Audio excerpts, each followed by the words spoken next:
नमस्कार बंधुरा तुम्हारा सबाई केमन आछो आशा करी सबाई खूब भालो आछो। आज आबार एक नतून रेसिपि निये चले एसेछि। आजके रेसिपि हलो रुई पोस्त। तो चलो रेसिपिटा देखे नेওয়া যাক। এখানে আমি রুই পোস্ত করার জন্য নিয়ে নিয়েছি 4 পিস রুই মাছ।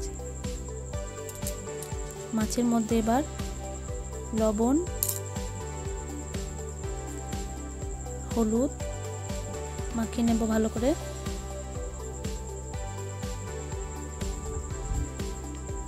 মাছের মধ্যে ভালো করে লবণ হলুদটাকে মাখিয়ে নিচ্ছি। কড়াইয়ের মধ্যে দিয়ে দিলাম সরষের তেল। তেল গরম হয়ে গেছে, মাছগুলোকে ভেজে নেব। আমি ভাজার জন্য মাছগুলোকে দিয়ে দিচ্ছি। উল্টে পাল্টে হালকা করে মাছগুলোকে ভেজে নিতে হবে। তো আমি এরকম হালকা করে মাছগুলো ভেজে নিয়েছি, খুব লাল লাল করে ভাজিনি। ওই তেলের মধ্যে দিয়ে দিলাম হাফ চামচ কালো জিরে।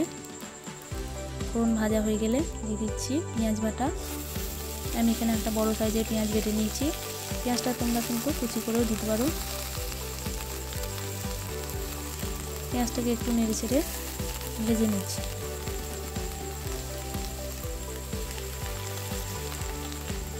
পেঁয়াজটা হালকা করে ভাজা হয়ে গেলে এর মধ্যে দিয়ে দিচ্ছি 1 চামচ আদা রসুন বাটা। আদা রসুন বাটা দেওয়ার পর এটাকে ভালো করে নেড়ে চেড়ে মিশিয়ে নিচ্ছি। এবার এর মধ্যে দিয়ে দিচ্ছি একটা টমেটো বেটে রেখেছিলাম, সেটা দিয়ে দিলাম। আমি এখানে সব কিছু বাটায় ব্যবহার করেছি। এবার এর মধ্যে দিয়ে দিলাম হাফ চামচ লবণ।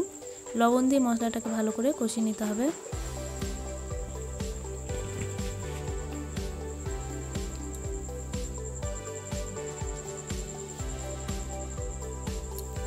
মশলা কষানো হয়ে গেলে এর মধ্যে দিয়ে দিচ্ছি পোস্ত বাটা। আমি এখানে 3 চামচ পোস্ত বাটা দিলাম, বাকিটুকু রেখে দিচ্ছি। তো বন্ধুরা, তোমাদের কার কার রুই পোস্ত ভালো লাগে কমেন্টে কিন্তু অবশ্যই জানাবে। পোস্ত বাটা দিয়ে ভালো করে কষিয়ে নিতে হবে। আমি এখানে কিছুক্ষণ কষিয়ে নিচ্ছি।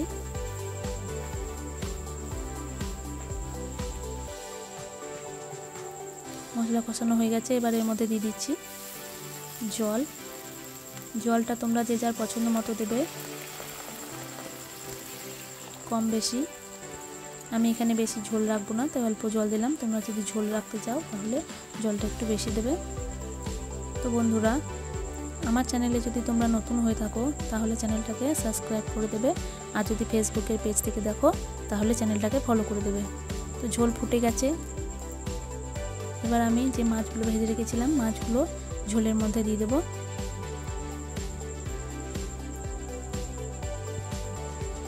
রুই পোস্ত কিন্তু বাঙালির একটা প্রিয় খাবার। দুপুরে গরম ভাতের সাথে থাকলে কিন্তু দুপুরটা জমে যাবে। এবার ঢাকা দিয়ে কিছুক্ষণ রান্না করব। কিছুক্ষণ পর এখানে আমার জলটা কিন্তু অনেকটাই শুকিয়ে গেছে।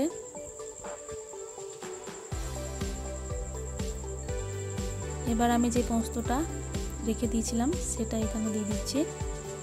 নামানোর আগে পোস্ত বাটা দিলে কিন্তু এর স্বাদটা দারুণ হয়। পোস্ত বাটা দেওয়ার পর আমি মিশিয়ে নিচ্ছি ভালো করে।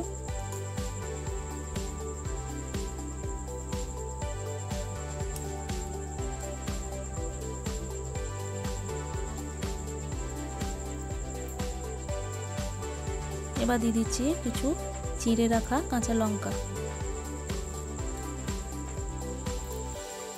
তো বন্ধুরা, দেখো কত সহজে রুই পোস্ত তৈরি হয়ে গেল। আমার ভিডিও যদি তোমাদের ভালো লেগে থাকে তাহলে লাইক, কমেন্ট, শেয়ার অবশ্যই করবে। আজকের জন্য এতটুকুই। দেখা হচ্ছে পরবর্তী ভিডিওতে।